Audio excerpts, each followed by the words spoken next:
So should Eddie Jones go right now? There's a link to a vote below, yes or no. Let me know what you think. Love to know what the percentage split should be. Now, I've been trying to stick with Eddie Jones for a while now on this channel. Hopefully, you'll have seen I've been fairly positive, or tried to see the positives, since the World Cup 2019. But I think now I've made up my mind. He needs to go. There's just too many mistakes and too many egregious errors. And so many of these errors just seem so blindingly obvious to almost all the experts out there. Not me, all the ex-players, etc. Saying this is a terrible idea. And when he does it, no one can really work out why. And we've had another really poor Six Nations. So I think really now is the time to cut the ties. Now, I know there's plenty of logical reasons not to sack anybody right now, mainly because all the systems you've been working on, which are in progress for sure, well, that's wasted. You've only got just over a year to the World Cup, really short time, not a great idea. And of course, the big one is, who would replace him? And then you've got the old defence, which is it's all about the World Cup. It's all part of a master plan. All these terrible decisions are actually, there's some clever plan underneath it, which I've been trying to believe for a while now, but I just can't see it, and I don't think it's true. I think Eddie Jones has been chasing his tail since 2019. To be fair to him, when he came in to his coaching role with England, he basically gave England a kick up the backside, said you're too soft, you need to focus on winning, got the likes of Hartley in, Haskell in, and just went really direct and really pulled them up by their bootstraps. And then he turned into a little bit more of a rounded team into the World Cup, based around the Vunipolas, the generalship of Farrell, Tuolangi, the pace of May, and it worked. It absolutely worked, and they gave a good run at it, and I was very happy with it. Since then, he really hasn't found his straps at all. He tried to carry on with his old favourites, but that didn't work, and he was forced to change. And every time when he has changed, it's really that he's been forced to change. Anyway, let's get into it. I'll go through my evidence, if you like, as to why I think he needs to go now. And I'd love to know if you agree, disagree, and what you think should happen. Number one, assistant coaches find it really hard working underneath him, for sure. Some can stick a full World Cup cycle, some can only take a few years, and the problem is you run out of quality coaches. The likes of, Borthwick, who was incredibly loyal, even he goes, Gustard goes, Mitchell just, has had enough of Eddie Jones's, lack of human understanding, shall we say. He goes. And in the end, you're left with coaches who may be good coaches, but they're really green and they're learning the ropes. You do not want to be an international coach learning the ropes at England. England should be the pinnacle when you're ready to rock and roll. He's definitely been guilty of sticking with some old favourites, even when they're out of form. He's got a bit of an obsession with certain players, the likes of Youngs, Farrell, Tuolangi, Daly. Just can't help picking them, even when they're not playing well. And he picks new players either too late, or they're just players that come in and go out, and will come back to them. The likes of Smith and Dombrandt, they were ready to go a year ago. He keeps players in the wings, waiting, saying they're not ready yet, when they are, and the players who are playing are underperforming. And this whole New England project is very late in coming, and they really haven't made much progress at all. They're running out of tournaments, and I think a lot of it was forced. I think he would have preferred to have stuck with some of his older players, and this New England thing is something that's really been forced upon him rather than something he's planned, to be honest.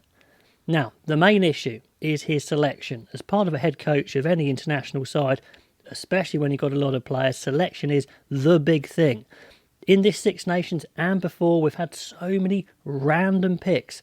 Players who, they're good players, and in the future they may well play for England, but in the short term, no chance are they good enough. Even in the medium term, are they going to feature in the World Cup? Or he picks them, looks at them for a bit, and then discards them. He's gone through so many players, it's crazy. I mean, in this Six Nations, he went through Orlando Bailey and Chesham. Two good young players. Are they playing well enough to play for England? No, I'm sure they was as surprised as anyone to get called up.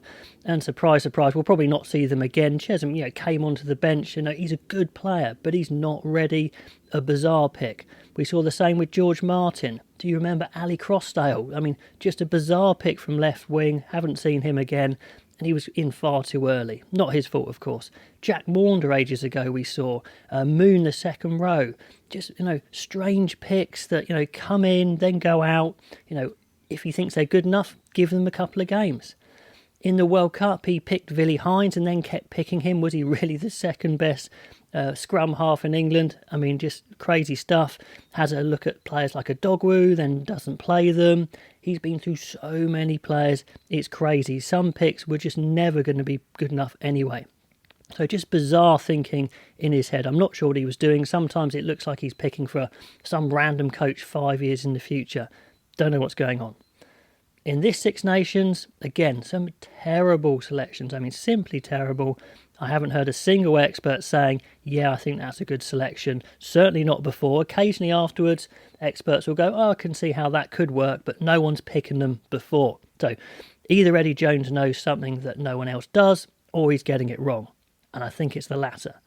In the second row, why is he picking Yules? No one's picking Yules. Ezekwe, Chesham, instead of Laws or Launchbury. I mean, that is pretty much delusional, to be honest. The backline has been a disaster.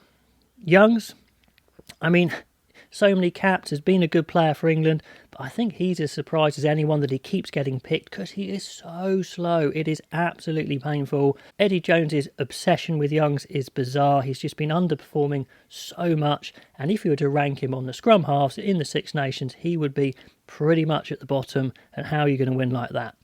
You've got Randall, you've got Quirk, you've got Van Portfleet, you've got Mitchell, 4 very good young scrum halves, all who could be rotating, playing in this exciting new way, if you like, learning the ropes, and he's not doing it, he's playing youngs.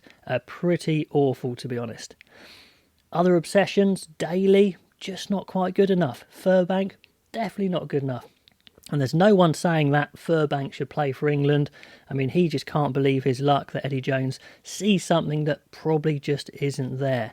Just bizarre stuff. Then we get the centres. He goes for the smallest centres he can get. I like both these centres, Slade and Marchant, good players. But he's not giving Smith anything to work with. When Smith goes back to Harlequins, he must breathe a sigh of relief that he has some big guys to put through holes like Esterhazen. In England, they really have to pick the lock incredibly hard to get any sort of go forward. No other coach would do this, and we see it in the Six Nations. Everyone else has got some big, powerful options, and Eddie Jones doesn't give England any. And then in the back three, for some reason, he's refusing to give England power or pace. No idea why. He plays players out of position just so he can't pick proper wingers. Picks Malins there, Tuilangi there, Marchant on the wings. Just bizarre one-off selections. But England do have players available. They've got Hassel Collins, they've got Liner. Just imagine those two on the wings learning the ropes. We've got Radwan. Yes, he's not the finished article, but he's got extreme pace. Cokanasiga could come back. Murley looks pretty quick as well. He has proper wingers, he just doesn't want to use them, and no one knows why. He wants to pick this multi-skill backline, this Swiss Army knife backline with no real edge. And then he has Daly coming on as the saviour to replace whoever comes off. So it's just an absolute disaster. I don't know what the thinking is in selection. Is this all from Eddie Jones? Is it from the backs coach? Are these young assistant coaches too afraid to challenge him? Either way, absolutely appalling. And then I think the biggest failure is what can happen when you're in place for a long time. He's got so much self-confidence in what he's trying to do. He's just not listening to everyone. You know, all those experts out there, like I said, not me, are saying this is not the way to go.